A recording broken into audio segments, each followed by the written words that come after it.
Vladimirs Vladimirovičs Putins.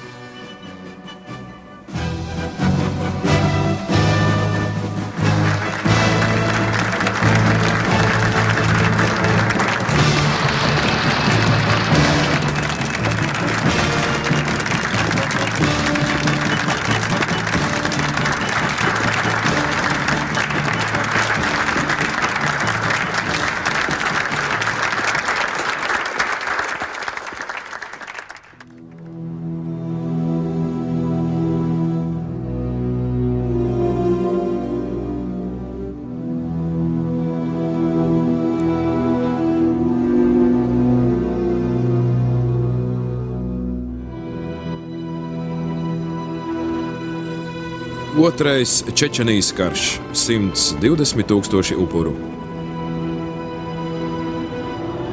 Teroristu saņemtie ķīlnieki Beslandes skolā. Krievijas specvienības ieņem skolu – 344 civili iedzīvotāju upuri. 25% Krievijas iedzīvotāju ienākuma līmenis oficiāli ir zem iztikas minimuma.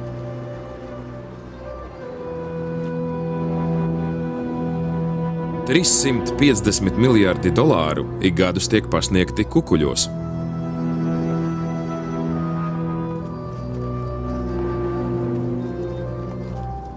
Anna Poļitkovska. Viena no 22 nogalinātajiem žurnālistiem Vladimira Putina prezidentūras laikā. Vēsturniece Ņina Hruščova, Ņikitas Hruščova mazmeita. Putina svītā ir cilvēki, kas īsteno to, kas viņuprāt atbilst Putina politikai vai vēlmēm, kaut arī tas nevienmēr būtu skaidri pateikts. Cik lielā mērā tas nāk tieši no Putina un kā tas iedaras staļiniskās VDK putiniskajā sistēmā, kas ir tā visa sajaukums?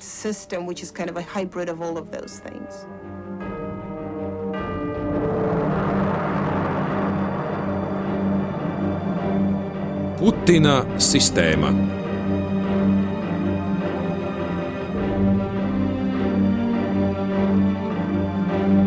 Žana Mišela Karē filma sadarbībā ar Džilu Emeriju.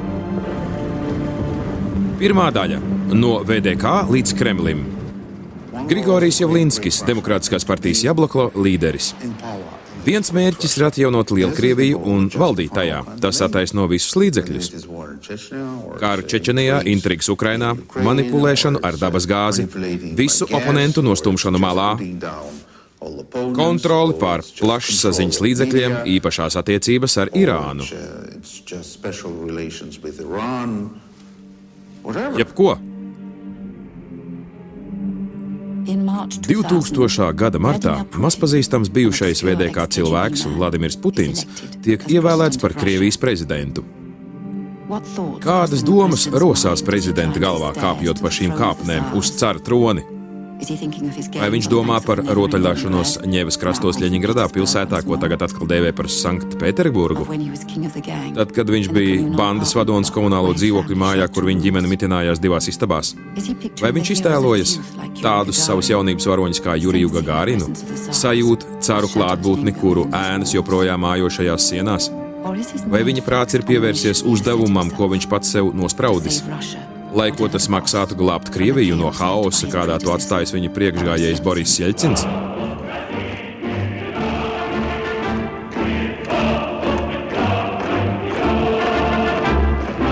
Viņš ir patriots un jūsmā par carisko imperialismu, taču jaunībā Vladimiru Putinu dziļi iespaidoja padomju režīms. Valsts, kas viņu ievēlējusi, augst pēc jauna varoņa, kurš atdzīvinās nācijas spēku un lepnumu. Pat atmiņas par Staļina tīrīšanām ir tagadnes ilūziju aizmēstas. Krievu tauta jūt nostalģiju pēc pagātnes spožuma.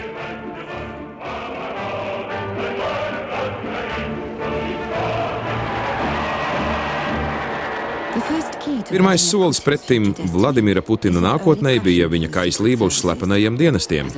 Zēngados viņš stundām sēdēja kinoteātrī, skatīdamies Staļina laika klasiku par slepeno aģentu varoņdarbiem. Viens varonis maina visas tautas likteni.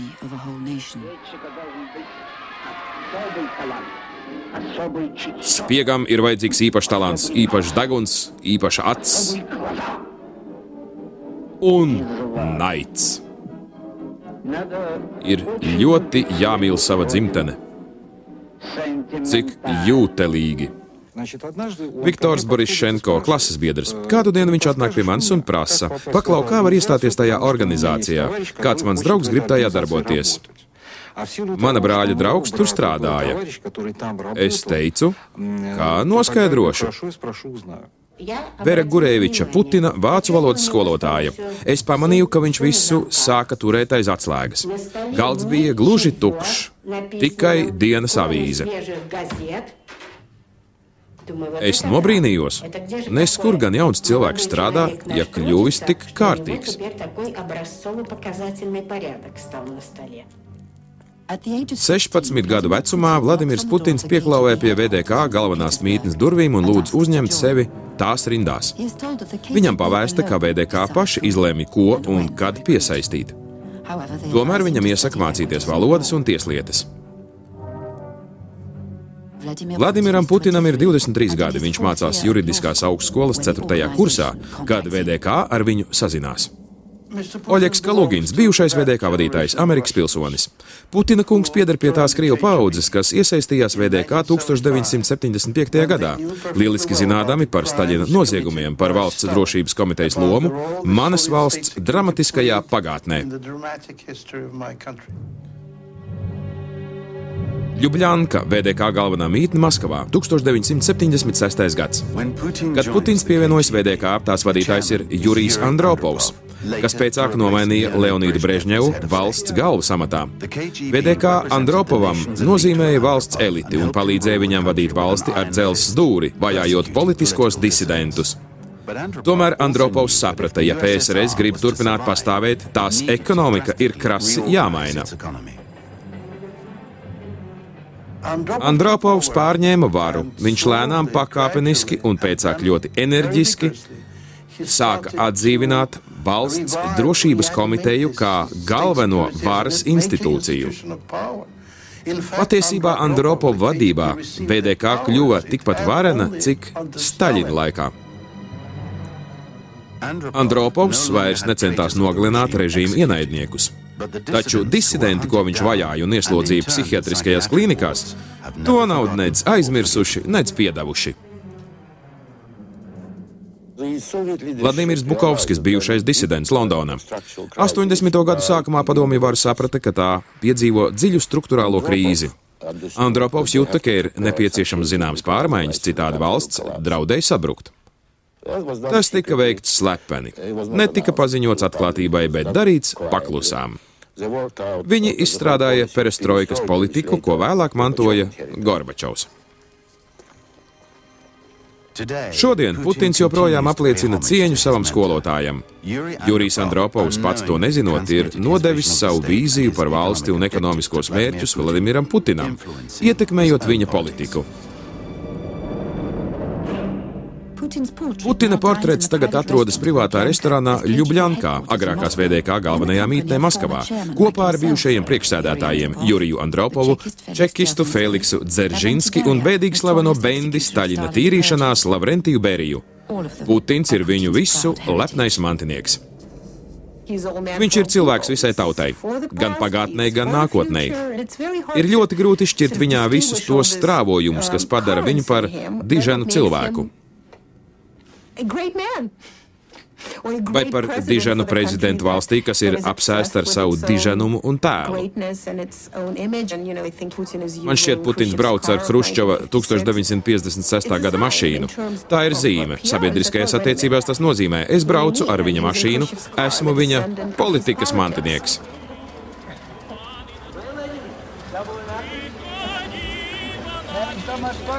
Mums tā patīk, ka brauksim vēl vienu riņķi. Jaunā VDK darbinieka pirmais amats Sanktpēterburgā ir maznozīmīgs. Viņš līdzdarbojas disidentu tvarstīšanā. Pēc 10 gadiem viņš tiek nosūtīts uz Dresdeni, Austrumvācijā. Sadarbojoties ar Austrumvācijas slepeno dienestu Štāzi, viņa uzdevums ir vervēt ziņu pienesējus. Andropova iedvesmots, viņš izveido kontaktu tīklu, kas būs ļoti noderīgs vēlāk. Pulkveža leitnants Putins ir Berlīnē 1989. gadā, kad krīt Berlīnas mūris. Pasaule ap viņu sabrūk. Viņš lūdz militāru palīdzību. Kremlis klusē. Putinam šķiet, ka viņš un viņa valsts ir pievilti. Viņam neatliek nekas cits, kā atgriezties Sanktpēterburgā. Iespējams, tieši tajā brīdī dzimst viņa skatījums uz valsts nākotni. Putins tiek iecelts par Sanktpēterburgas universitātes rezerves virsnieku. Tur viņš satiek savu bijušo tieslietu pasniedzēju Anatāliju Sobčaku, demokrātiskā reformātora Borisa Jeļcina sabiedroto. Tajā laikā ģenerālis Oļegs Kalugins ir Sanktpēterburgas VDK galva. Viņa pakļautībā ir 3000 virsnieku. Kad vēlāk Kalugins kritizēs Putinu karu Čečenijā, Putins viņu apvainos nodevībā un Kalugins būs spiests pamest Krieviju.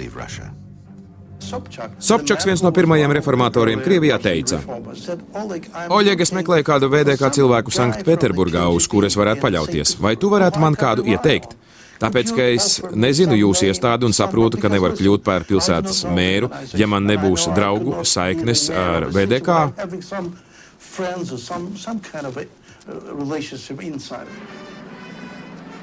Putins piebiedrojas Sobčaka vēlēšanu kampaņas komandai un palīdz viņam kļūt par pilsētas mēru. Tas ir izšķirīgs brīdis VDK virsnieka karjerā. Viņš pirmo reizi ieiet politikā.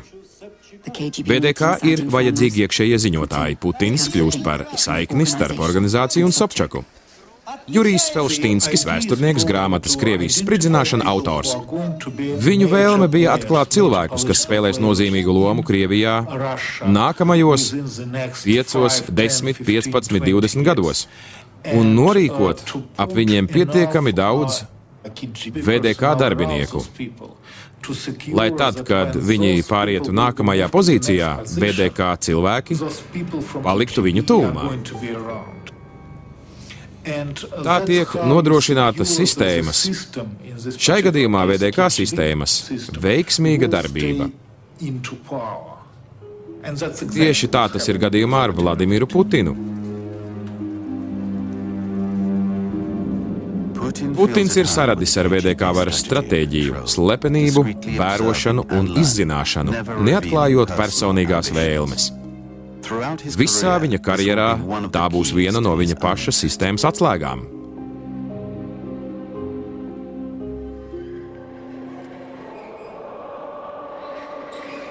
In 1991, 1991. gadā dumpja vilnis pārveļas Padomju republikām. Vladimiram Putinam ir 39 gadi un PSRS piedzīvo savu agoniju. Prezidents Gorbačovs ir iecerējis politiskas reformas, ko VDK ģenerāļi uzskata par bīstamām. 1991. gada augustā viņi mēģina rīkot puču. Ar Gorbačovu svētību demokrātijas aizstāvis un Krievijas republikas līderis Boris Jeļcins vada puča pretiniekus. Sanktpēterburgā Jeļcina sabiedrotais Anatolijs Sobčaks arī saņem tautas atbalstu, kas nogurusi no 70 gadus ilgās komunistu vadības. Puča rīkotāji tiek sakauti, ģenerāļi arestēti un VDK ir izblamējusies. Putins saprot, ka viņa paša interesēs ir pievienoties uzvarētāju nometnei un reformu politikai. Kā daudzi citi, viņš aiziet no VDK, tomēr nekad neaizmirsīs savu uzticību šai organizācijai un tās metodēm. Savu 15 dienesta gadu laikā VDK sistēmu viņš pieņēmis par savu. 1991. gada beigās Jeļcins pasludina Krievijas suverenitāti. Gorbačovs atkāpjas. PSRS izirst. Padomju republikas iegūst neatkarību. Putins nekad neaizmirsīs šos notikumus, ko vēlāk nosauks par gadsimta lielāko ģeopolitisko katastrofu. Vai viņš varēja iztēloties, ka pēc 10 gadiem pats kļūs par Borisa Jeļcina mantinieku? Svarīgākie Jeļcina paveiktie darbi. Vispirms viņš aizliedza, tad likvidēja Padomju Savienības komunistisko partiju. Tas bija svarīgi. Tas izjauca galveno sistēmas pamatu un viss izira. Taču viņš nepabeidza šīs reformas. Viņi bija pilnībā aizmirsuši, ka komunistiskā partija bija stipra un varena tikai tāpēc, ka visus šos gadus aiz tās bija stāvējusi VDK. Un likteņa ironija. Komunistiskā partija pazuda, tā tika iznīcināta ļoti ātri, taču visi aizmirsa par VDK.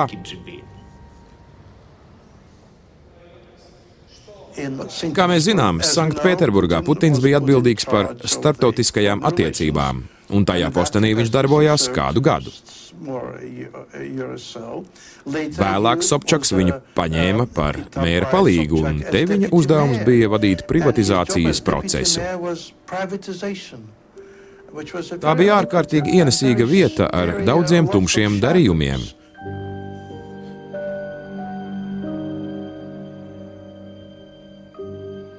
Ludmila Narusova, Anatolija Sobčaka atraitne, senatore. Vladimirs Putins bija eksperts, kad ienāca ārzemju uzņēmumi un bankas. Dresdener Bank un Credit Lyonnais pirmās atvēra savus filiālus Krievijā.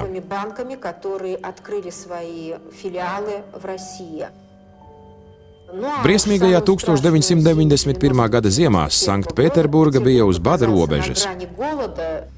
Humānā palīdzība galvenokārt nāca no Vācijas, to gādāja Putins.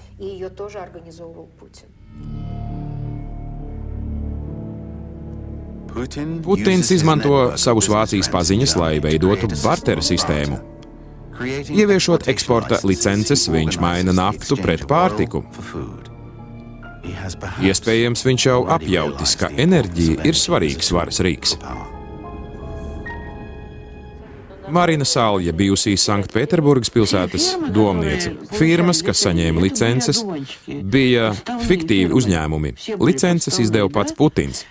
Man pat ir dokuments ar viņa parakstu. Vladimirs Ivanidze, pētnieciskais žurnālists. Saistībā ar humāno palīdzību bija daudz krāpšanos. Pārtika tika vienkārši iztirgota, nauda aizgāja amatpersonu kabatās. Tā bija nopietna krīze Putina karjerā. То есть это был большой кризис в его карьере. Aleksandrs Beļājevs, ekonomists, bijušais Sanktpēterburgas domnieks. Putins uzskatīja, ka ekonomika ir nemitīgi kontrolējams process. Dažādi skandāli pavada Putina atrašanos mēra palīga postenī. Viņš sadarbojas ar ostas mafiju un Spag vācu uzņēmumu, kas tika apsūdzēts kokaīna naudas atmazgāšanā.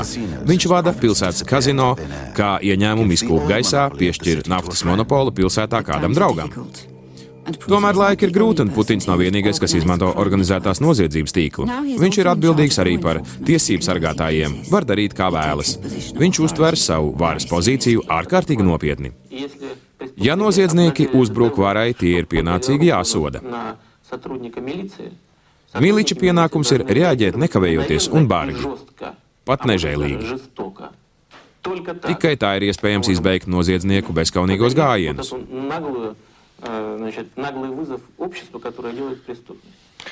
Tikai tā. Uz katru nogalināto darbinieku ir jābūt 10 neutralizētiem noziedzniekiem. Protams, likuma noteiktajā kārtībā. Bija interesanti vērot Vladimira Putina pārvēršanos, redzēt, cik strauji un mērķtiecīgi norit viņa attīstība. No pulkveža leitnanta, kas radis klausīt pavēlēm, viņš talantīgi pārvēršas par cilvēku, kurš spējīgs uzņemties atbildību.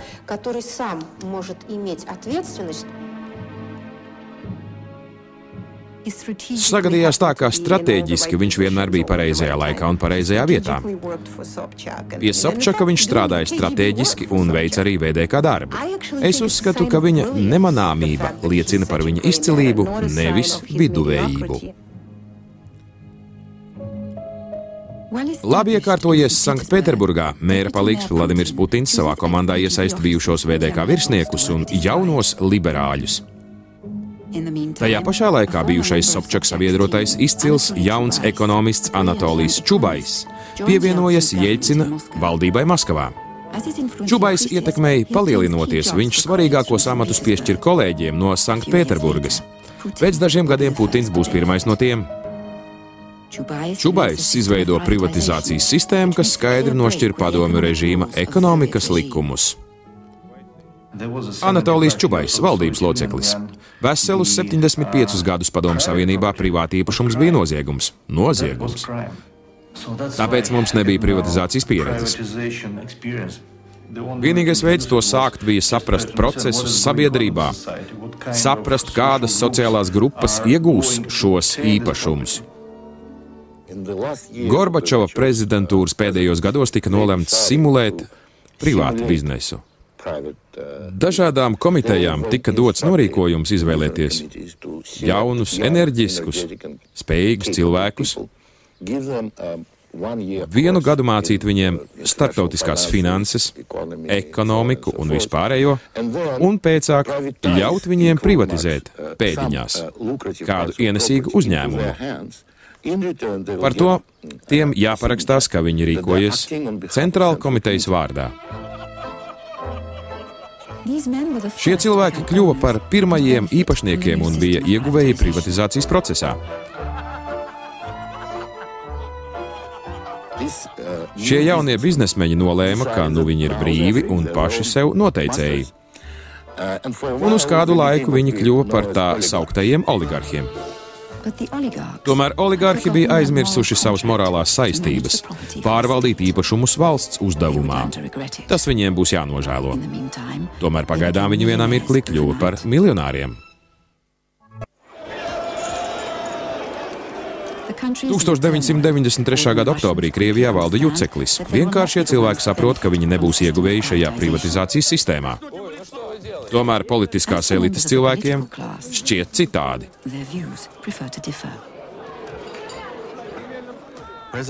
Prezidents Jeļcins cenšas mainīt konstitūciju un ieviest savu privatizācijas politiku. Krievijas parlaments un ļaudis pretojas. Jeļcins iesūta tankus. Vairāk nekā 150 cilvēku tiek nogalināti. Krieviem tas ir pirmais solis pretim zaudētam sapnim par demokrātiju. Vērojot notikumus no Sanktpēterburgas, Putins saprot, ka turpmāk Jeļcina demokrātijā noteikumi tiks diktēti. Garijs Kaspārovs, pasaules čempions šahā, apvienotās tautas frontes līderis. Tolaik mums trūka pierādījumu, ka Jeļcina režīms sāk līdzināties tam, no kā mēs bēgām. Šodien, analizējot notikumus, mēs redzam Jeļcina režīma vājās vietas, kas pēcāk noveda pie Putina režīma. Padomju Savienībai 1991. gadā izirstot, demokrātija bija vispopulārākais vārds. Pēc 2 gadiem tas kļuva par lamu vārdu. Viņi teica ģermokratija, tulkojumā sūdokrātija. Pēc gada Jeļcins atkal izmanto tankus. Šoreiz Čečenijā. Čečeni pieprasa neatkarību un viņiem nedrīkst ļaut savā kontrolē pārņemt Krievu cauruļvadus, kas šķērso viņu teritoriju.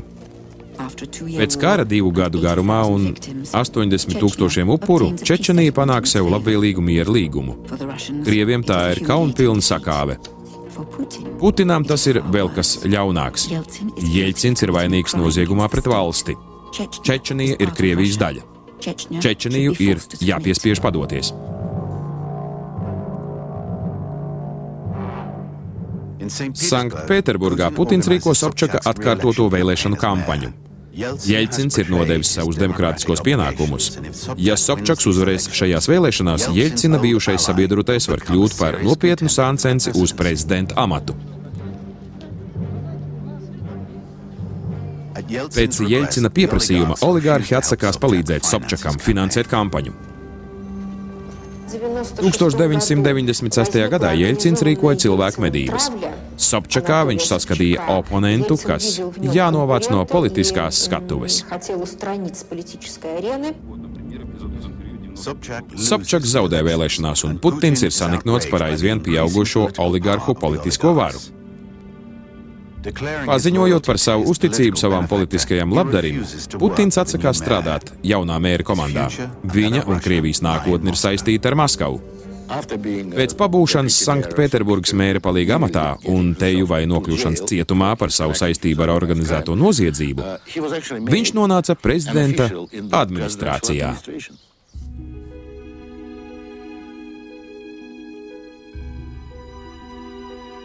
Norādot uz Putina centību un uzticību Sobčakam, Anatolijas Čubajs sameklē Putinam vietu Kremlī valsts īpašuma nodaļā.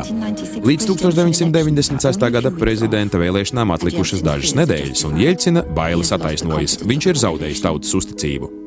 Komunisti atkal ir spēcīgi, aptaujās viņu līderis Ganādijs Zjuganovs ir vēlētāju favorīts.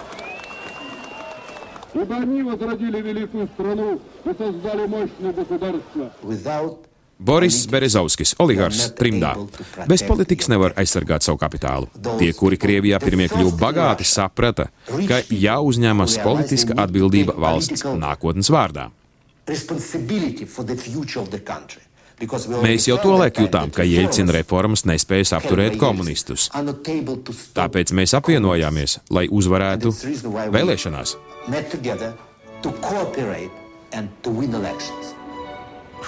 No Kremļa iekšienes Putins vēro, kā oligārhi pārvērš šķietami nenovēršamo zaudējumu par uzvaru. Nauda un televīzija ienāk Krievijas politikā.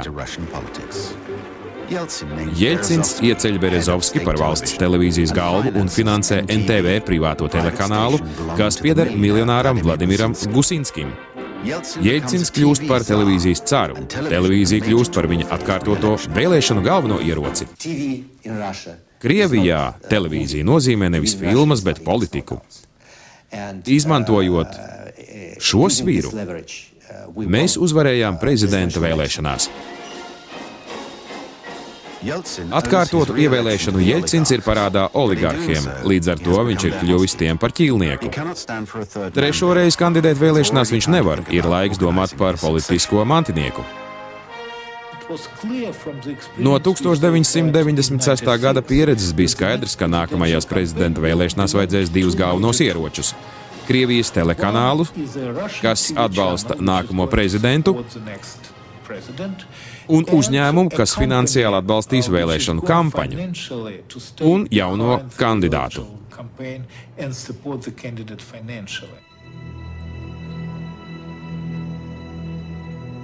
Naftas kompānija Sibņeft, ko vada Romāns Abramovičs, Berezovska jaunais darījuma partneris.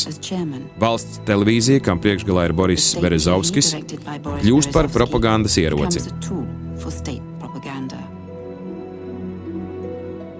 Ir radīta sistēma, lai atbalstītu Jeļcina pēcnācēju. Vēlēšanas tikko beigušās, un Jeļcins atkal saslimst. Savu varu viņš nodod oligarhiem Berezovskim un Abramovičam, kas ar naudu iemantojuši politisku varu. Viņi burtiski vada valsti kopā ar citiem tās sauktās ģimenes locekļiem. Pie tās pieder arī Jeļcina meita Tatjana un viņas nākamais vīrs.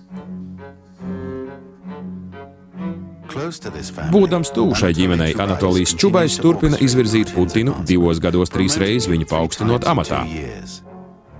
Katrs no šiem posteņiem ļauj Putinam analizēt Jeļcina režīma problēmas. Izmantojot VDK metodes un zināšanas, viņš nemanām ievāc svarīgu informāciju nākotnes vajadzībām. Oligārhi meklē kādu jaunu, nopietnu, taču nepretenciozu cilvēku, kas derētu par Jeļcina pēcteci. Paklausīgais un darbspējīgais Putins šķiet lielisks variants. Tas bija klasisks oligārhu lēmums – atrast cilvēku, kas varētu būt atkarīgs no viņiem. Oligārhi tādējādi cerēja pārvaldīt valsti. Lilija Šefcova, politiskā analītiķe. Daži Jeļcina ģimenes locekļi un tās draugi, piemēram Berezovskis, raudzījās uz Putinu kā uz nenozīmīgu personību, kas varētu kļūt par viņu marioneti. –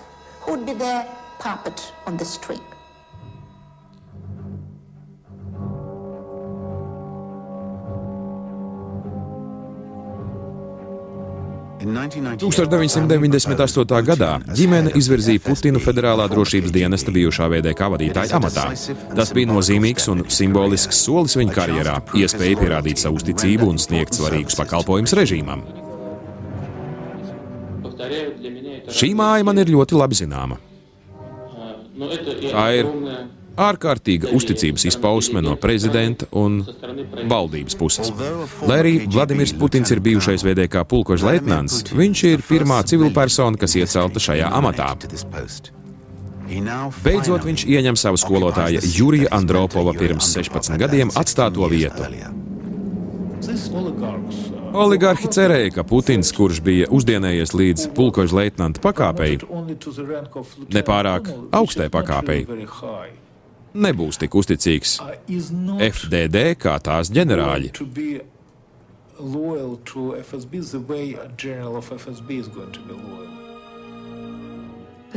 Taču oligarhi nebija sapratuši to, ka Vladimirs Putins nekad nebija atteicies no VDK gara un ideoloģijas. Viņā mājo spēcīga misijas apziņa, un viņš pacietīgi gaida savu stundu. Sava politiskā statusa aizsargā oligarhi trīskāršo savas bagātības, izšķērdē miljonus un lielos daudzumos investē ārzonas uzņēmumos, kamēr daudziem Krievijas iedzīvotājiem ir grūti savilkt galus kopā. 1998. gada vasarā ekonomiskā krīze ir nenovēršama.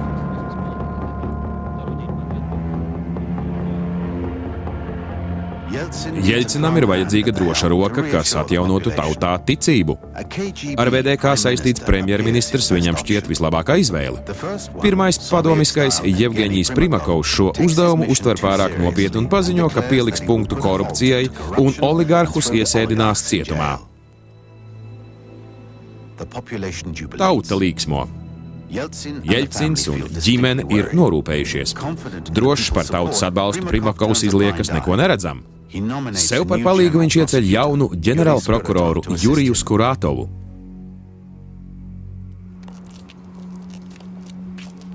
Skuratova pirmā izmeklēšana norit Kremlī saistībā ar tā grezno remontu. $66 miljoni ir izšķiesti un nokļuvuši augstu stāvoši ierēģņu un ģimenes locekļu bankas kontos.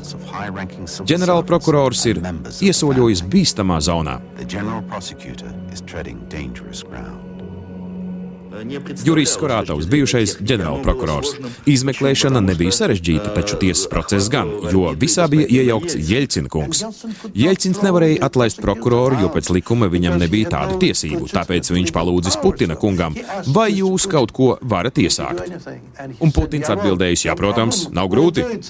Tā nu prokurors tika pieķerts ar prostitūtām, tas viss tika nofilmēts un parādīts Krievijas televīzijā.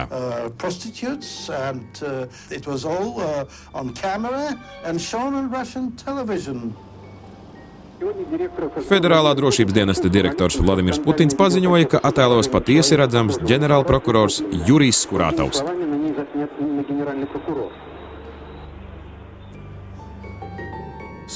Skuratovs lūdz atkāpties. Jeļcina acīs Putins kļuva par cilvēku, kas viņu nekad nepievils, un šajā ziņā viņam droši vien bija taisnība. Putins tur doto vārdu, viņš zina savus priekšniekus, un līdz šim nekad vēl tiem nebija licis vilties. Tāds ir viņa raksturs. Jeļcina acīs Putina kungs, FDD direktors, ir izturējis pārbaudi. Viņš ir pelnījis atalgojumu. Es esmu nolēmis atklāt jums tā cilvēku vārdu, kurš manā uztverē ir spējīgs apvienot mūsu sabiedrību. Vladimirs Vladimirovičs Putins. Putina iecelšana par premjerministru 1999. gada augustā apstiprina, ka ģimene viņu ir pieņēmusi, tomēr tautai viņš joprojām ir nepazīstams. Sergejs Kovaļovs, bijušais disidents parlamentārietis. Visi brīnījās, kas ir Putins, atceraties, tā nu viņam bija jāparāda, kas viņš ir. Tad notika sprādzieni Maskavas dzīvojamos rajonos. 3 nedēļu laikā eksplozijas vairākās Krievijas pilsētās nogalina 300 cilvēkus. Valdība nekavējoties noveļ vainu uz čečenu nemierniekiem. Taču, kad tiek atklāts kārtējā sprādziena mēģinājums un arestēti 2 teroristi, Kremlis pēkšņi pavēl milicijai pārtraukt izmeklēšanu. Žurnālisti atklāja iespējamu valsts mēroga sazvērestību. Minētie teroristi ir FDD darbinieki. Tajā brīdī Krievijas sabiedrība pirmo reizi apjauta, ka terora akti Maskavā Volgodonskā un Buinakskā varētu būt FDD roku darbs.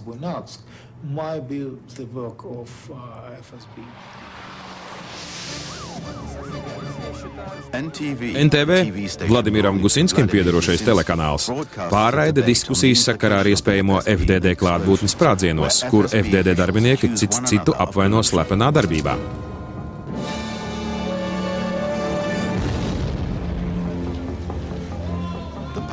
Sabiedrībai joprojām ir grūti tam ticēt, taču žurnālisti turpina izmeklēt, un premjerministrs Putins saprot, ka nedrīkst kavēties ne mirklī. Viņam ir jārada diversija. Viņš nolemj izmantot iedzīvotāju naidu pret čečeniem. Gļebs Pavlovskis, polittehnologs, Putina padomnieks. Čečenija arvien bijis politiķu kaps. Daudz uzskatīja, ka Putinam vajadzētu distancēties no tās, taču viņš bija stūrgalvīgs.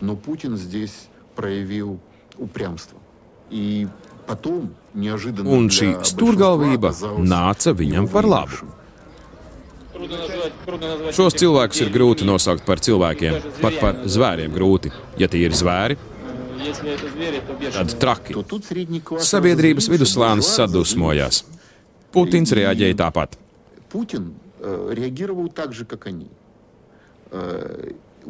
Šajā brīdī viņš sāka veidot savu tēlu.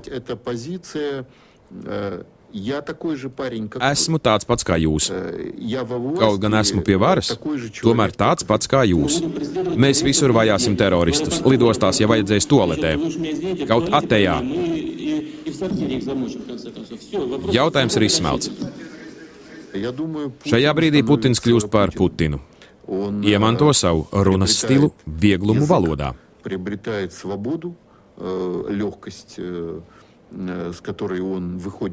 Viņš nebaidās ne no vienas auditorijas. Kas attiecas uz vārdiem kaut atejā, es viņu bāru. Kur tu tādu vārdu iemācījies? Es tādu nekad neesmu dzirdējusi.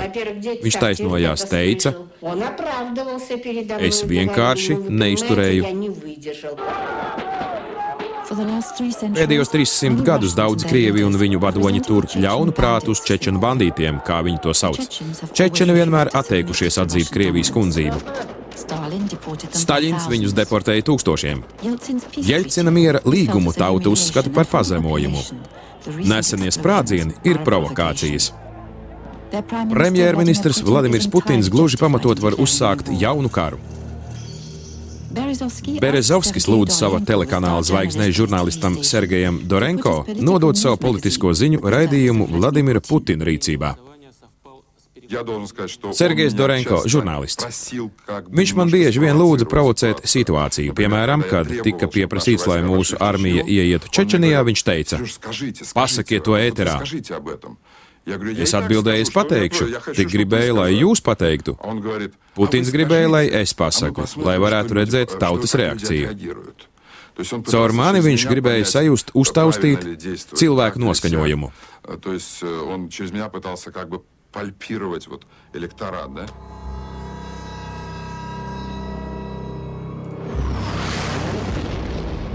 Tūkstoš 1999. gada 1. oktobrī Krievu bumbvedēji uzbruka Čečenijas galvaspilsētai Groznijai. Ar Berezovska televīziju un tautas atbalstu Putins ievelk Krieviju nežēlīgā karā. Čečenu tauta kļūst par nepieredzēta barbarisma upuriem. Putins parādīja, ka viņš spēj ieņemt stingru politisku nostāju un pieņemt sarežģītus politiskus lēmumus. Un var pat būt nākamais Krievijas militārais līderis.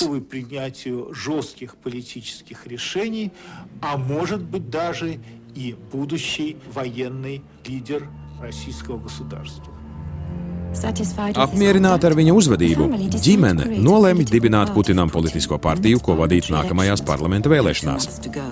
Līdz tām atlikuši 2 mēneši. Pēc Berezovska prāta veidotajai vienotībai, kas vēlāk kļuva par vienoto Krieviju, dienas kārtībā ir viens uzdevums - izvirzīt Vladimiru Putinu. Ja viņa partija uzvarēs, viņš būs likumīgs Borisa Jeļcina pēctecis. Valsts televīzija un Abramovičs ar savu Sibņefts sniedz informatīvo un finansiālo atbalstu. Šoreiz Gusinskis un viņa NTV, kas iestājas pret karu Čečenijā, atbalsta Putina galveno pretinieku bijušo premjerministru Jevgeņiju Primakovu. Berezovskis iziet uz visneiedomājamākajiem gājieniem, lai apmelotu ienaidnieku.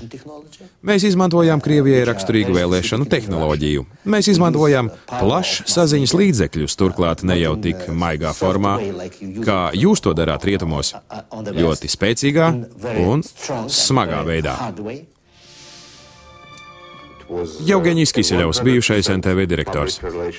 Tas bija 100% pārbaudījums sabiedriskajām attiecībām, smadzeņu skalošana. Balsot par Primakovu nozīmētu balsot par Krievijas prezidenta amatam fiziski nepiemērotu cilvēku. Tas bija ļoti pārliecinoši. 1999. gada 19. decembrī Berezovska plāns īstenojas, iegūto balsu skaits apstiprina Putina politisko pārākumu. Visi gatavojas jaunā gada svinībām, nenojaušot, ka aiz Kremļa sienām Jeļcins un viņa premjerministrs Vladimirs Putins gatavo svarīgāko stratēģisko gājienu. 31. decembrī Jeļcins aicina Putinu pie sevis, nodod viņam kodolu portfeli un ieceļ viņu par prezidentu līdz nākamajām prezidenta vēlēšanām. Par to Putins garantē Jeļcinam un viņa ģimenei imunitāti un prāvu mūža pensiju. Tādējādi Jeļcins izvairās no finansiālām grūtībām un tiesiskas vajāšanas sakarā ar viņa noziegumiem. Viņš skaidri parādīja prezidentam, ka politikas dēļ ir gatavs pārkāpt jebkuru likumu. Putina kungam ir lieliskas spējas risināt sarežģītas situācijas. Tas palīdzējis viņam kāpt pa politiskajām kāpnēm.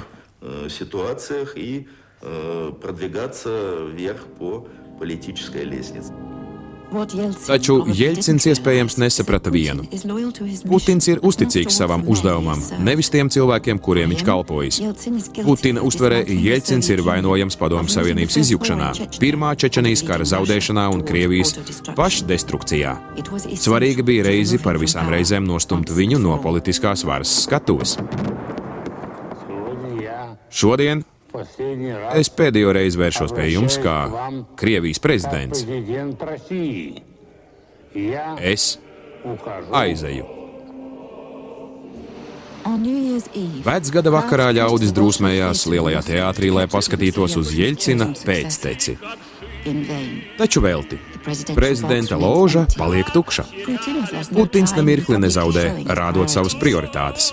Viņš ar sievu tajā pašā vakarā atstāja pilsētu, lai pievienotos karotājiem Čečenijas frontē. Televīzijas kameru priekšā viņš pasniedz 200 kareiviem dunčus ar izrodātiem spaliem. Simboliska dāvana vīriem, kas cīnās pret čečenu partizāniem.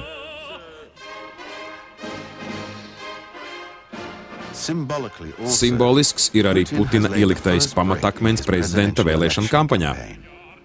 Viņa tēla veidotājiem tagad jārada harizmatisks tēls, kas apburtu Krievijas elektorātu. Mēs ieteicām viņam parādīt savu labo veselību salīdzinājumā ar Jeļcinu, ka viņš prot vadīt iznīcinātāju un ciemoties zemūdenē.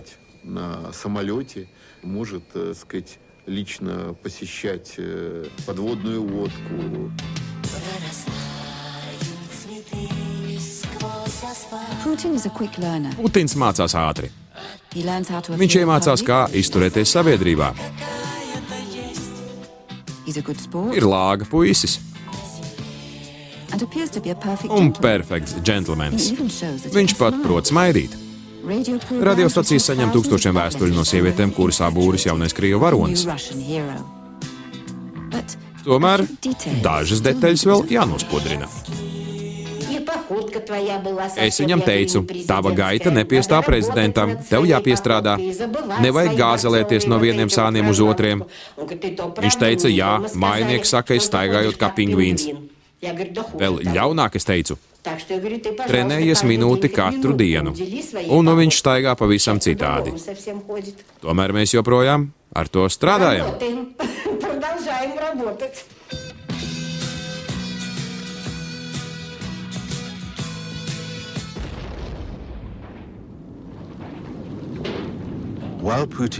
Kamēr Putins līksmo dažādos svētkos, vardarbība Čečenijas karā, kas ir svarīga viņa kampaņas daļa, pastiprinās.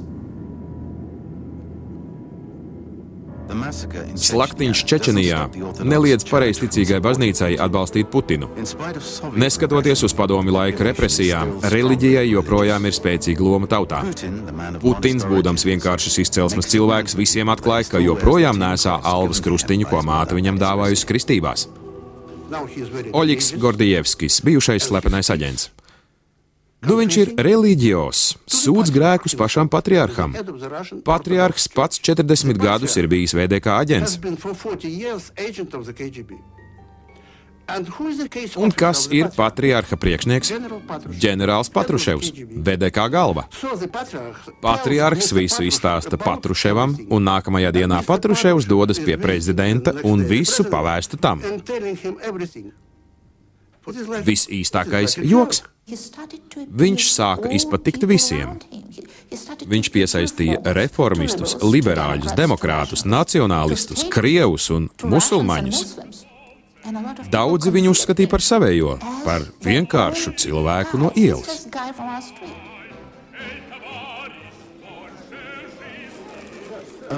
Tikai komunistu partijas galva Genādijs Zjuganovs neciena Putinu. Citi kandidāti neuzdrīkstas Putinu kritizēt. Šķiet, viņam ir viss, ko cilvēkiem vajag. Vladimirs Riškovs, Republikāņu partijas līdzpriekšsēdētājs. Putins vienlaikus ir eiropietis, aziāts, amerikānis, padomju cilvēks. Ekonomikā viņš ir reizē liberālis un antiliberālis, pār tirgus ekonomiku un pret to. Lai pārliecinātu vēlētājus, Putins nāk klajā ar manifestu Krieviju uz 3. gada tūkstoša sliekšņa, kurā viņš apsola Krieviju izveidot par autonomu un cienījamu valsti. Gan Krievu elektorāts, gan rietumi iepazīst Krievijas jauno seju. Vismaz tā tiem šķiet. Stefans Sestanovičs, ASV ārlietu padomnieks. Putina manifests, ar kuru viņš sevi parādīja kā prezidenta amata kandidātu, nevis kā Čečenijas apspiešanas varoni, bija unikāls dokuments.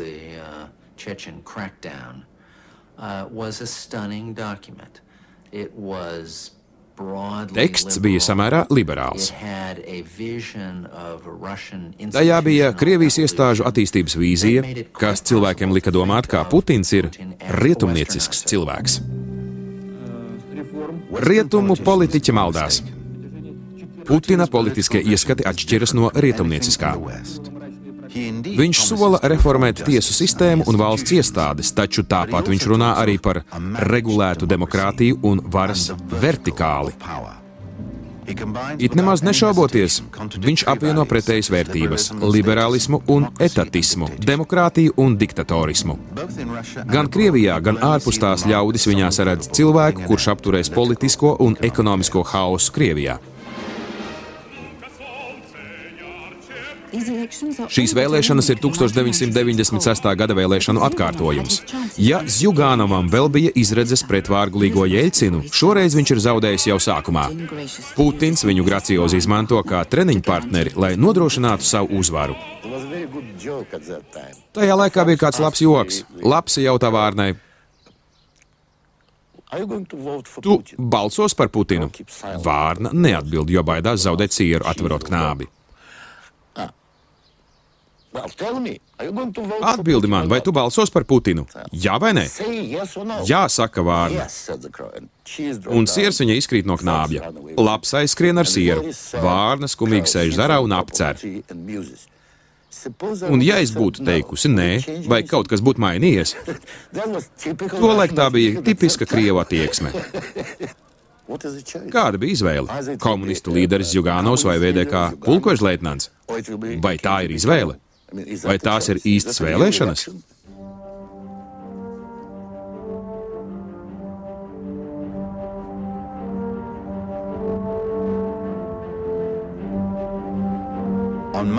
2000. gada 26. martā Vladimirs Putins tiek ievēlēts pirmajā piegājienā ar 52% balsu par Krievijas federācijas prezidentu. Es vēru cienīt un aizstāvēt cilvēka un pilsoņa tiesības un brīvību. Ievērot un aizstāvēt Krievijas federācijas konstitūciju. aizstāvēt suverenitāti